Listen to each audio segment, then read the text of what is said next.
It's mad when you think about homelessness because there are different levels to it. Probably the highest level that I can think of off the top of my head anyway are people that live nomadic lifestyles on purpose. Perhaps they work from home, right? But they don't have any fixed abode. But they're probably rich or at least well off because they have high paying jobs where all they have to do is work from their laptop.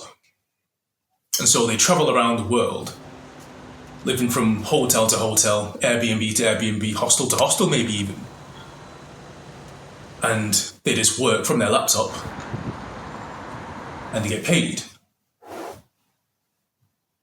That's a pretty sweet lifestyle, really. And that's something I used to think I was going to do, hopefully, in the past, when I signed up to a computer engineering degree. I started a master's in computer engineering like years ago.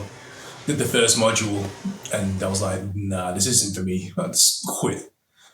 I was like, nah, mate. This is crazy. And this was completely done at home, so you could do the degree in your own time, essentially. But I was like, right, I don't like this. I tried coding for about 6 months before that, just online, practicing. And it was the most frustrating thing for me at the time. It was problem solving in a way, but a lot more frustrating than video editing. I enjoy video editing, I enjoy video production. But coding was such an up and down roller coaster. You solve this problem here, then it's not even fun to solve, but once you solve it, you feel great. And then there's another problem over here.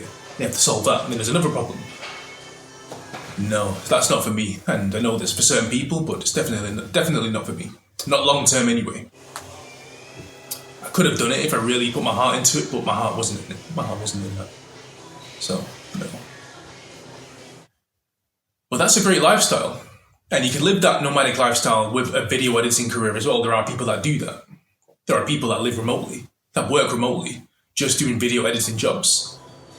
And that would be great if I could do that as well. Content creation in general. There are people that, for example, do content creation and they earn a US salary or UK salary, but they live in Bali or another country that's extremely cheap to live in, maybe Indonesia, somewhere in Africa. And that is a level of homelessness, but it's purposeful. And you could argue that the way I'm living right now is purposeful too, right? That's probably the level below, but not really, because I'm kind of being freezed out of the market when it comes to renting, because I don't currently earn enough for a lot of rentals, like a lot of decent rentals. But I'm earning enough to be able to afford hotels. Just enough, mind you. It's still a strain. And it's stupid. Why can I afford hotels but not afford rentals, which are a lot cheaper, really? Right? $8.50 a month with your bills on top is nowhere near how much I'm paying right now. But I can't, on paper, afford a rental. Like a 1-bedroom flat or a 2-bedroom flat. It doesn't make any sense, right? How can I be paying $1,500, $600, $700 a month for a hotel, but not be able to afford a rental for $8.50? It doesn't make sense.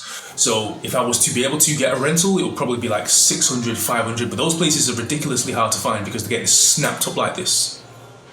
Or I may be able to find somewhere like that, but it's absolutely terrible. It's a grim looking place. You go to view the place, it's falling apart, there's dirt and grime everywhere. It's just not fit to live in my opinion, for sure.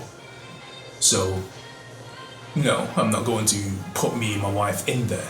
Like, I've done something like that before, and it's not worth it. It's not worth it at all.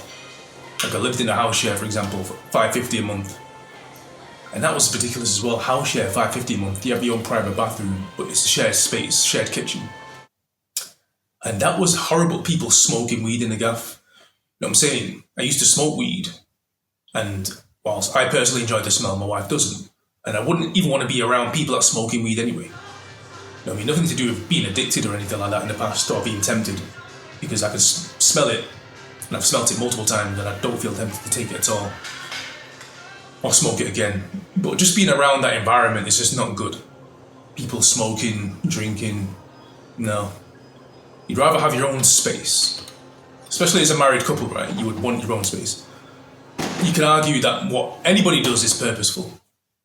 You can argue that somebody living out on the streets, literally, it's their fault and they do it on purpose. And maybe for the vast majority of them it is. Maybe a lot of them are just too lazy to get a job and start earning money so they can afford a place to rent, to live. Maybe a lot of them are purposefully addicted to drugs, like they won't quit, right? How many homeless people have asked you for money? And you know, or you have a strong suspicion that they're going to use it for something illicit. I mean, I remember a few years ago, a homeless guy, I thought he was homeless anyway, he came up to me and my mate at the park and was like, "Oh mate, have you got any money for some water?"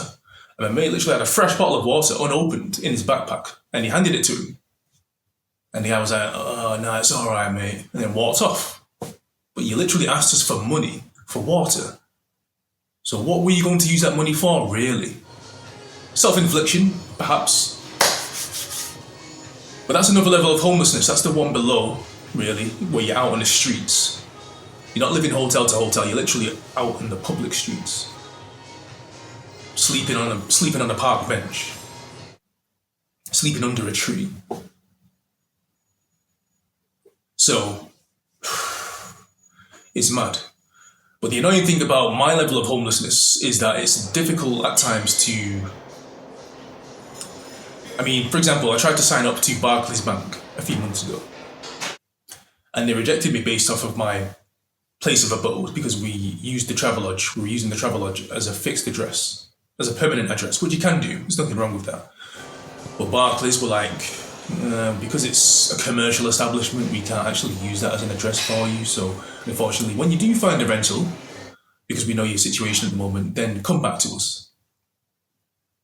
And I don't understand that because there are a few banks that I'm signed up with, which have no issue with that at all. But maybe because I was already signed up with them, I'm wondering. So what would happen if I were to try and get a bank and I was already in the situation that I'm in, living hotel to hotel and things like that? Would any bank accept me? Because they've allowed me to change my address when I wasn't homeless to the Travelodges. What would have happened if I needed a new bank? Or I needed a bank and I'm in this situation? It's a weird cycle, isn't it? Because how did they expect you to get out of that situation? It's madness. But say like someone, for example, is in my situation, maybe they're in a hotel, maybe they've been placed there by the council, and they get a job. And even certain jobs, they need permanent addresses. What do you expect the person to do? They don't have a permanent address. They have no fixed abode, but they have the job. What do you expect them to do? And what does the bank expect? So you just want the person to not be able to earn money and then they just stay in that situation? It makes no sense, right? It's just these mad loops that you see in society in this day and age that just don't make any sense to me. I don't understand it. But that's all I have to say. That's all I have to say today, people. Take care. Thank you for watching.